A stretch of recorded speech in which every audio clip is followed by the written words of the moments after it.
Buenos días y una gran bienvenida a toda la audiencia. Es un placer tenerlos Good acá. morning, everyone. Welcome to the whole audience. It's a pleasure to have you here. Ricardo, is the Director of Social Quiero empezar, Ricardo, con la segunda Sciences pregunta. in INSPER in Brazil. And I wanted to begin with a question. In Latin America and the Caribbean, since the 80s, we have actively been fighting poverty and inequality. And the region has been quite innovative. Different things like conditional cash transfers were attempted, but we have more than 170 million poor people. That is a significant part of the population of Latin America. If we put everyone into one country, it would be a country the size of Colombia, Mexico, and Paraguay.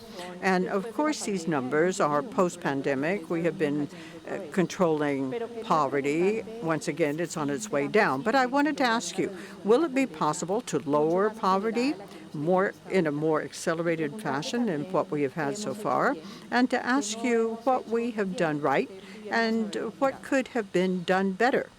Where could we have improved? Well, first of all, I wanted to thank the IDB for inviting me. It's a pleasure to be here. And I think that we could say that there are many things that Latin America did very right. For example, I see that rich countries look at Latin America to see how we can fight poverty. So we did a lot of things that were very good. And I wanted to mention a couple of things that we did well. And a major challenge, the two things we did very well, the first one is that we know that there are social rights, something like food security. All of these are rights, but in the world, especially Latin America, we thought that guaranteeing food security or guaranteeing a minimum level of income was generosity on the part of the state or of society more than a social right. And I think that during the last 20 years, we have changed our opinion in Latin America. There has been a general shift in opinion in our societies. And I think that now, clearly, we see the right to housing, to food, as a true social right. And that, in the case of Brazil, has meant, for example, Article 6 in our Constitution that says clearly that those two things are social rights. And the agenda of guaranteeing a minimal income is also a right.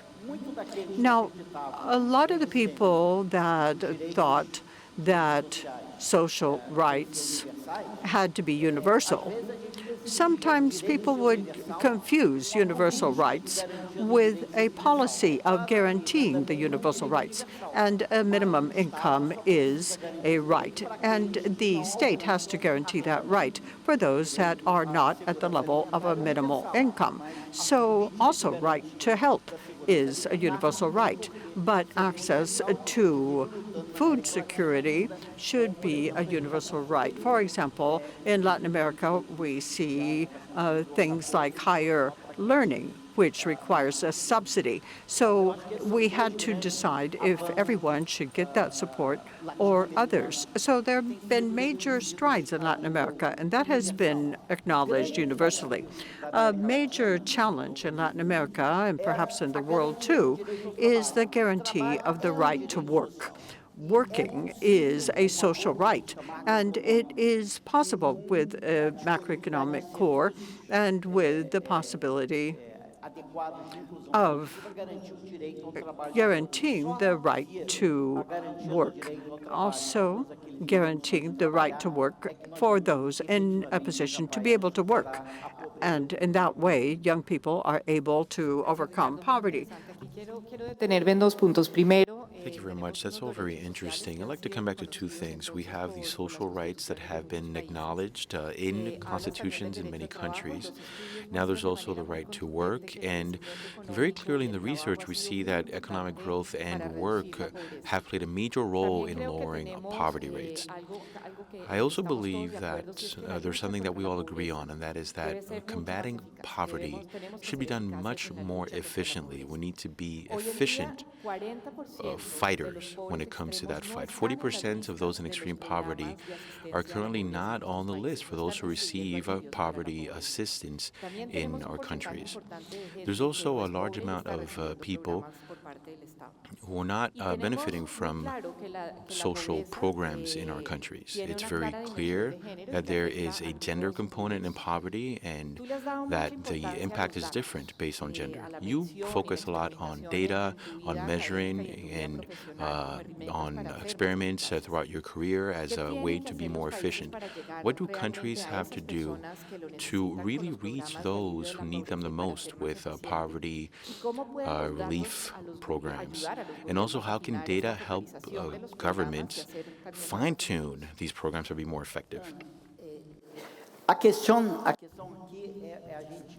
The thing is that we have to bring together the information that is available at the national level with the information that is available locally. Some countries have information at the national level, but the problems are at the local level. Other countries are solving problems at the national level, but without the information at the local level. And in Brazil, for example, we are making more efforts to collect local information. So something we have to do is, first of all, we at the national level have to do what we know how to do well. Basically, this is done with the support of the IDB, where we are mapping poverty at the national level. It is possible to know the name of the families that are receiving this benefit, the name of poor families. But how many people can be in each community? That guarantees some homogeneity across the communities in the country. Now, by mapping poverty locally, the local agents have to visit those families to discover exactly who are the families making up this number of poor. So it is important to personally go visit these people. So there should not be the case of an anonymous poor person. These poor people need to be visited and supported with a good tool. Once again, to have the tool, there are research think tanks in all countries, and they can look at the different characteristics of each family to discover who is more vulnerable and what conditions they live in. So you can create a list by order of vulnerability in each site. Now, also, you could look at the list, and sometimes statistics are better than others. Sometimes the list can be confusing, so there have to be limits established locally. You can resort that list, and then that list gets sent back to the national level so it can become part of Social Security files, also for the tax authorities, those that register different assets, etc. So all that information can be validated. So the main trick to get good focus is to be able to combine efficiently, intelligently, the information that exists at both the national and local level. Both things are very important.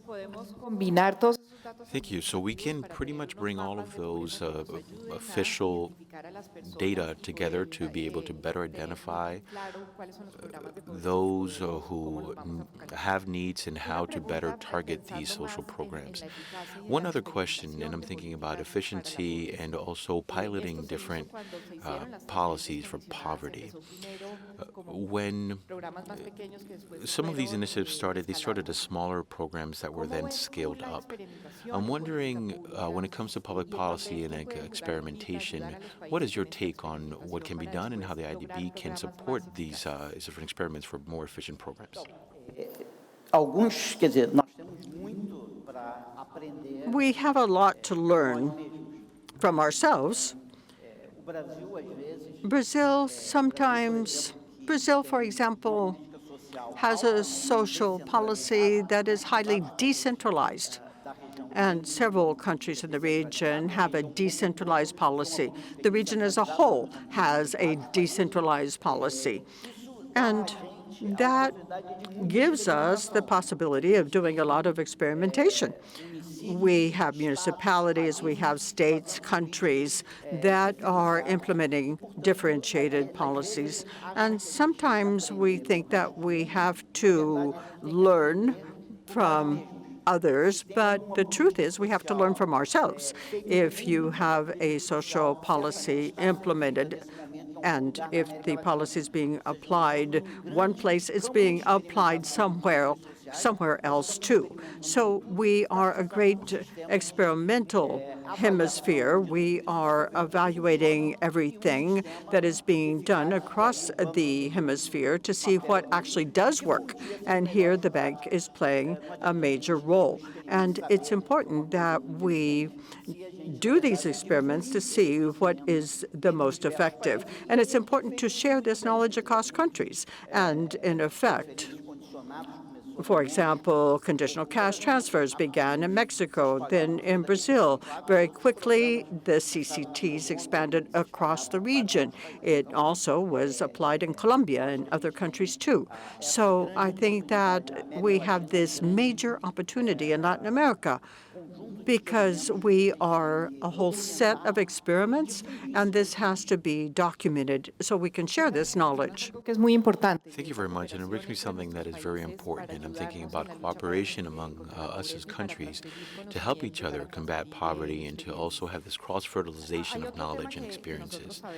There's something else that we know is very important.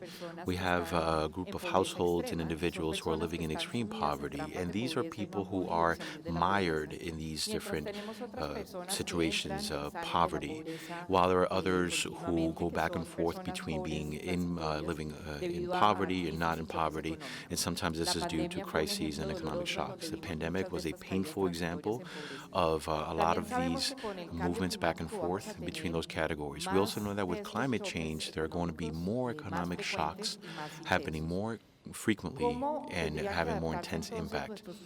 So how should programs adapt when we think about assistance for the population, particularly when we think about the social safety net to take on this new challenge? This challenge that consists of helping those living in chronic poverty and extreme poverty, while at the same time helping folks to not fall back into poverty. não tem alternativa. Você precisa There's no other alternative. There have to be programs where institutions are nimble. You need programs, institutions that make it possible for families to move into the programs and then out of them as they become more or less vulnerable. There is no other alternative. For example, an interesting example is, for example, with Bolsa Familia, we have a device o retorno garantido. that is guaranteed return. So you were in the program, then you found a job, so you were dropped by the program. But say you lost that job, so you are guaranteed the right to return to the program. Now in Bolsa Familia, I think that is called priority return, but I think it should be called immediate return, because guarantee doesn't mean that it is immediate. Priority doesn't mean immediate either. So we should say immediate return so that the beneficiary would immediately, instantly be part of the program once again. Now, an important part of the policy to be able to protect families, problems from problems is you need to guarantee, just like you guarantee retirement, and many countries have an individual retirement account for each person. So you need to have something called precautionary savings. It would be short term for each person, for each family, so that so you have not only one thing that is an income transfer, but each person would have savings in his or her own name. So if that person loses employment, that person should be able to use those savings, and that allows them to use those savings. They may not be all that large, but in that way, you have access to income or different assistance programs as you transition from one job and begin to receive some income. Now, in Brazil, the formal sector plays that role. In the private sector, every employee has to save a percentage of his or her earnings, and that is saved until something in the future bad may happen. For example, if the person loses his or her job. So they have that savings.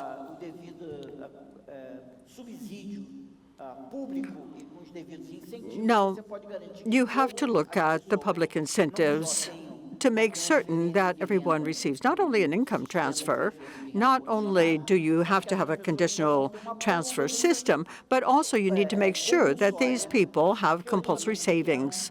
It may be a small amount, but it also helps bridge that change between an event that occurred and the implementation of the social protection policy. So I think that that is an important combination. Nimble institutions with compulsory savings, all of that allows you to address that vulnerability, that poverty.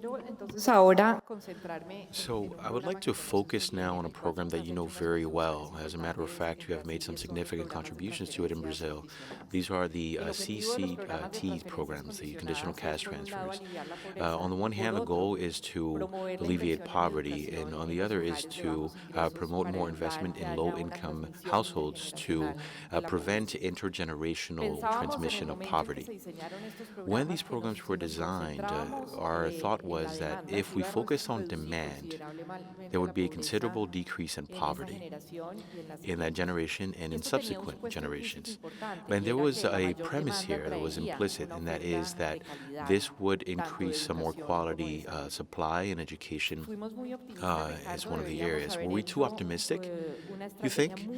Should the strategy have been a lot more focused on training and building more human talent rather than just focusing on these transfers that may have had some success in several dimensions? There are several studies on Mexico, for example, and they show that the impact of opportunities, oportunidades progresa, was much greater in the areas where investments were made in education. There are several studies on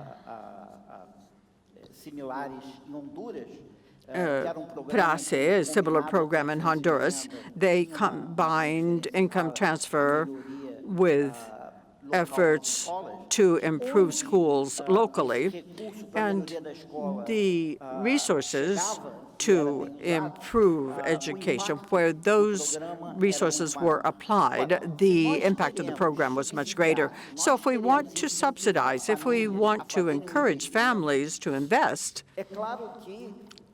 it's clear that society improves as the investment becomes greater. Now, what does it mean if we invest better? It means that the quality of education will be improved.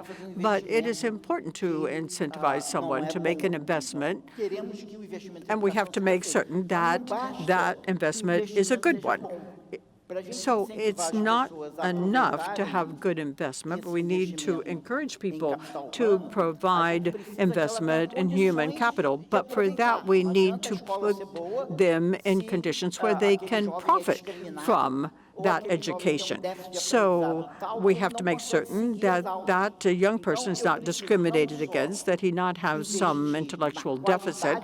So it's important not only to invest in the quality of education, but also to invest in school climate, in the environment in school, making certain that it is favorable. For example, we have some children with learning deficits, and it's important that they be able to go to school using mentoring programs, reinforcing their studies, etc., by tutoring. So we need to improve the quality of education. We need to make certain that people are in a position to profit from that opportunity. And that's not all, because education, you have education today that has some immediate benefits, but part of the benefits of education actually occur in the future for the person and for society. So if the person never takes into account tomorrow, if that person does not perceive the benefits of education, the person isn't going to invest in education. So even if you have good education, even if that education encompasses those that need to be educated, you need to have a life plan so that these young people, in looking into the future, will understand the value of education for his or her future, that the benefit will not be immediate. It will occur in the future. So we need quality, climate, receptivity, and we need to make certain that these young people have a life plan so they can learn to value education and think of their future life. What you mentioned about education is really important. We'll look at that in the second panel, but it's the importance of investing in human capital, and for that human capital to have high returns so that people can understand how important it is to invest in education. And improving the quality of education is something that the IDB provides a lot of support for. It's vital. To conclude, just wanted to come back to the target audience, these poor communities. In the last book on this issue, we saw that poverty policy should not only focus on material well-being, it focuses a lot on the priority that should be given to dignity and agency that should be given back to the people. How can we design poverty alleviation programs that can help individuals be more independent and regain that dignity? And a lot of what you said in the beginning, I think, is very important. Yes, and I think that the important thing is that we have to look at ways of including what is established in Article 8, which is guaranteed work for all. And I think that we have to realize that, and everyone agrees, if it were possible to guarantee the right to work for all, that is difficult. And I would argue that it is possible to do that, but I need to have a healthy macroeconomic policy so that I will have job opportunities in the economy. And of course, that requires a whole series of services to include everyone in the economy: microcredit, professional training, occupational training. But you need to have a good macro economy, need to have services available, and that gives me the engine that may have pulled away from the station without the train cars being connected. So I have to connect my whole train. Here, the main thing for this is to have a program that is similar to what Chile called its Puente Chileno, where you have an individualized account for each family, so as to understand why the vulnerability, why the poverty affects that family. And then with the family, find a road forward. That family may need certain services that are available, and then that way you can support that family as it moves out of poverty. But often, to get a family out of poverty in a community, you cannot remove one family from poverty. You have to take the whole community out of poverty. So in terms of that family effort, sometimes I need a community team that will sit down and work on collective actions that are required for each community. They may need to have a cooperative. They need to find a way to promote this collective action. So it's important, and this has to do with poverty. There needs to be a protagonic role based on society, and this can be done with a healthy policy, with a broad-based offer of services, and also development agencies that work with families or work at the local level to allow for intersectorality. We'll close with an important idea, and that is how can we actually take in more people through macroeconomic growth? I think that's an important link between a policy to reduce poverty and a macroeconomic policy. Ricardo, thank you very much. This was a fascinating conversation. I would ask everyone to please stay in your seats. We're going to have a panel up next that focuses on policies to enhance education and healthcare services. Thank you all very much.